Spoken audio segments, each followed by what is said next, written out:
Secunderabad cantonment MLA Lasya Nanditha road ప్రమాదం కేసులో పోలీసులకు కీలక ఆధారాలు లభించాయి. ఇప్పటికే పోలీసులు తమ విచారణను వేగవంతం చేశారు. లాస్తి కుటుంబ సభ్యుల ఫిర్యాదుతో లాస్తి పిఏ ఆకాష్పై కేసు నమోదు చేశారు. మరోవైపు పోలీసులకు కీలక ఆధారాలు లభించాయి. లాస్తి కారు రైలింగ్ ను ఢీకొట్టే ముందు ఓ టిప్పర్ లారీని ఢీకొట్టింది. ఇప్పుడు ఆ వాహనాన్ని పోలీసులు గుర్తించారు. గ్యాస్ ట్రబుల్ పై యుద్ధం స్మూత్ వార్ తోనే సాధ్యం. రివ్మాక్ వారి స్మూత్ వార్ 100% ఆయుర్వేదిక్. గత నెల 23న Secunderabad cantonment MLA Lasya Nanditha road ప్రమాదంలో మృతి చెందారు. తన పిఏతో కలిసి సదాశివపేట నుంచి వస్తూ ఉండగా సంగారెడ్డి పటాన్చెరు ORR పై ఆమె కారు టిప్పర్ లారీని ఢీకొట్టింది. ఆ తర్వాత రైలింగ్ ను ఢీకొట్టింది. ఈ ఘటనలో లాస్తి తీవ్రంగా గాయపడి మృతి చెందారు. అటు డ్రైవర్ ఆసుపత్రిలో చికిత్స పొందుతున్నాడు. కాగా ఈ కేసులో పోలీసులు విచారణ వేగవంతం చేయగా తాజాగా ఓ కీలక ఆధారం పోలీసులకు లభించింది.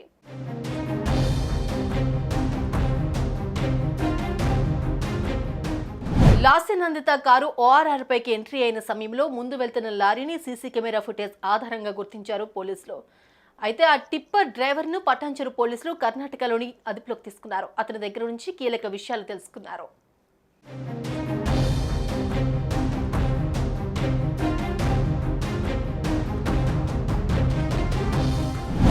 లాస్తి నందిత కారు అతివేగంగా వచ్చి టిప్పర్ వెనుక భాగాన్ని ఢీకొట్టిందని చెప్పాడు. కారు ముందు భాగంలో లెఫ్ట్ సైడ్ కూర్చున్న ఎమ్మెల్యే లాస్తి నందిత తలకు తీవ్ర గాయమైందని, ఆ తర్వాత అదుపు తప్పిన కారు 100 మీటర్ల దూరం వెళ్లి రైలింగ్ ను ఢీకొట్టిందని తెలిపాడు. అక్కడ తనకు సంబంధం లేకుండానే యాక్సిడెంట్ అయిందన్నాడు.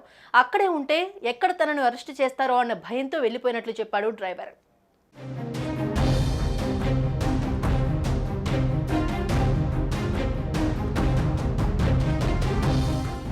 ఇక పిఏ ఆకాష్ నిద్రమత్తు కారణంగానే ప్రమాదం జరిగిందని అంటున్నారు పోలీసులు. అతని స్టేట్మెంట్ లో కూడా అదే చెప్పాడు.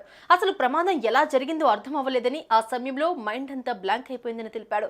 లాస్తి ఆకలేస్తుందని చెప్పడంతో హోటల్స్ కోసం వెతుకుతూ వచ్చామని, అంతేకాదు దర్గాకు వెళ్లిన వాళ్ళు హైదరాబాద్ చేరుకుని లాస్తి కారులో ఉన్న తన అక్క కూతురిని ఇంకో కారులో ఎక్కించి ఫుడ్ కోసం మళ్లీ పటాన్చెరు వైపు బయలుదేరామన్నాడు. ఆ సమయంలోనే ప్రమాదం జరిగిందని చెప్పాడు.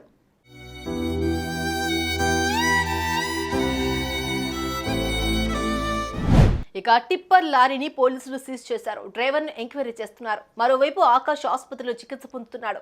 ఇప్పుడిప్పుడే అతను కోలుకుంటూ ఉన్నాడు. ఆకాష్ పూర్తిగా కోలుకుంటే అసలు ప్రమాదం ఎలా జరిగిందో చెప్పే అవకాశం ఉందంటున్నారు పోలీసులు.